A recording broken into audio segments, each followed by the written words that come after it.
Now in this lecture, we are going to implement breadth-first search algorithm for single source shortest path problem. So as you remember, in our previous lectures, we have created a graph using adjacency list implementation.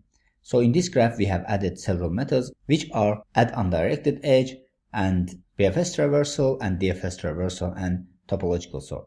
Now after these methods over here, we are going to implement the next method, which will be BFS for single source shortest path problem. So in this case, the first thing that we are going to do, as we said before, first we have to add extra property in graph node in which we are going to save the parent node. So in this case, I'm going to add extra variable over here inside graph node. So it's going to be like this: public, the type of this property will be graph node, and the name will be parent. So after adding this one, we are going to implement our method. So I'm going to implement our method inside graph class. So here, before going to the main method, I'm going to create first helper method over here, which will print out the path to the console. So in this case, this method will be responsible for printing out paths that we have in our graph. So it's going to be like this: public static void. So the name of method will be path print. So this method will take one parameter. So this parameter will be the type of graph node. So based on this node, it's going to identify the path. So here we are going to check that if node's parent is not null, this means that we are going to call this method recursively for parent node. Otherwise, we are going to print out the node's name to the console. So it's going to be like this. So this is just simple method over here. So if node parent is not equal to null, in this case, we are just going to call this method path print recursively for the parent of the node over here. So it's going to be like this: node.parent. Otherwise, we are going to print out to the console the name of node. So it's going to be like the system out print node.name plus, so I'm just going to add space between the names over here. So with this, we have finished printing out the path to the console. So we are going to use this method inside BFS algorithm that we are creating for single source shortest path problem. So here, I'm going to continue to declare our BFS method like this. So it's going to be like this: public void. So the name of method will be BFS for single source shortest path problem. And this method will take as a parameter graph node. So this will be the starting node that we are going to select. So from this node, we are going to find out the path, shortest path in the list. So as we said before, in case of breadth-first search, we are using Q data structure. So in this case, the first thing that I'm going to do, I'm going to create Q data structure. So this Q data structure will be created based on the linked list class. So it's going to be like this: graph. So it's going to be the type of graph node. So I'm going to name it Q. And it's going to be new linked list like this. Then the first thing that we are going to do, we are going to add starting node to this Q over here. So I'm going to use add function of the Q. So it's going to be adding node over here. Then we are going to check that while Q is not empty, we are going to dequeue the elements from Q, and we are going to check that if it is not visited, we are going to mark it as visited, and we are going to continue to the adjacent vertices of this node over here while Q is not empty. So in this case, we are going to call the Q method, and we are going to save that node inside the variable that we are going to create here. So I'm just going to create graph variable, which will be the current node, and this will be the type of graph node. So it's going to be equal Q dot remove. So if I put with index of 0, it's going to remove the first element, because in case of Q, when we are dequeuing the Q, it's bringing out the first element that we have in the Q. So after dequeuing this element, we are going to set this element visited, then is visited true. So after marking this node as visited, then we are going to print out this node's name to the console, and we are going to call print path method that we created over here for this node over here. So it's going to be like this: system.out.print. So I'm just going to put the message like this: printing path for node. So I'm just going to concatenate it with current node.name, and I'm just going to put one more concatenation over here like this. Now after doing so, we are going to call this method that we created over here for the current node. So it's going to be like this: path with the current node. Now after doing so, I'm going to put println function over here to have the lines between these print out statements over here. Then we are going to check the neighbors of this current node over here. So in case of adjacency list inside graph node, we have a list in which we have the neighbors, so we are going to use this list over here. So for this case, our loop will be like this. For graph node, neighbor in neighbors, so it's going to be current node.neighbors. We are going to check that if the neighbor is not visited, we are going to add this neighbor to this queue and we are going to set it as visited, and we are going to set this neighbor's parent to the current node that we have over here.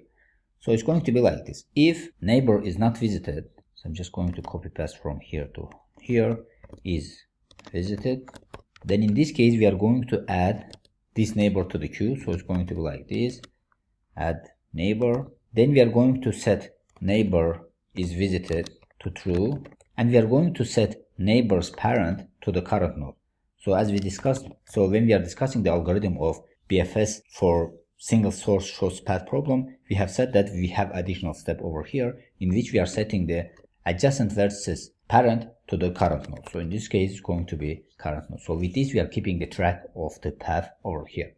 Now with this, we have successfully implemented our method over here. So basically, the logic for BFS methods remains same, but here we are doing an additional step in which we are updating the adjacent vertices parent to the current node. Now then, let's see how this is working in practice. So here, inside main class, I'm going to create a graph that we discussed in our previous lecture. So as you remember, this is our graph. So we have discussed that how BFS method works in case of this graph over here. So I'm just going to create the nodes, and I'm going to create edges between these nodes over here. So in case of this graph, we see that the edges are undirected. So this means that we are going to use add undirected edge function over here. So the first thing that I'm going to do over here, I'm just going to create an array list in which we are going to have the nodes of graph. So it's going to be the type of graph node. So the name of list will be node list. So I'm just going to create it based on the array list class. Now then, we are going to add these nodes that we have in our graph to this array list over here. So it's going to be like this, node list dot add.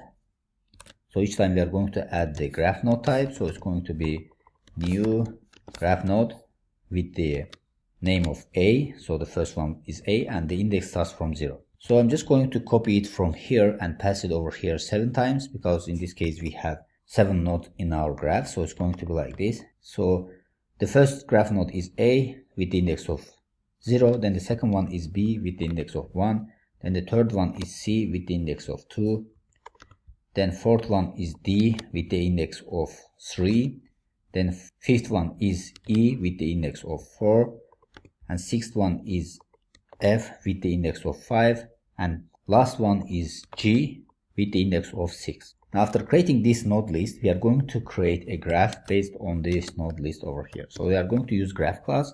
So it's going to be new graph, and we are going to create it like this, new graph. So as a parameter, we are going to use node list.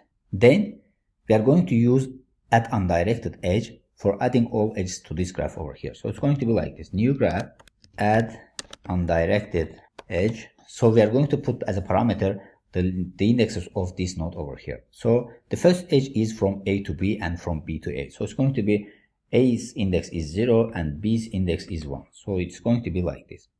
Then I'm just going to copy it from here and pass it several times and add the indexes for each edge over here. Now the second edge is from A to C. So index of A is 0, index of C is 2. Then the next edge is from B to D. So index of B is 1 and the index of D is 3. And the next edge is from B to G. So index of B is 1 and index of G is 6. And the next edge is from C to D. So index of C is 2 and index of D is 3. And the next edge is C to E. So index of C is 2 and index of E is 4. And the next one is from D to F. So index of D is 3. So as you can see from here, and index of F is 5. And the next one is from E to F. So it's going to be index of E is 4 and index of F is 5. And the last one is from F to G. So index of F is 5 and the index of G is 6. Now after adding this, we are going to call BFS method for this graph over here. So in this case, we are going to find out the single source shortest path from A. So as you remember, we have discussed in our previous lecture when we are doing dry run for this method. So we have found out single source shortest path in case of this graph from A to other nodes over here.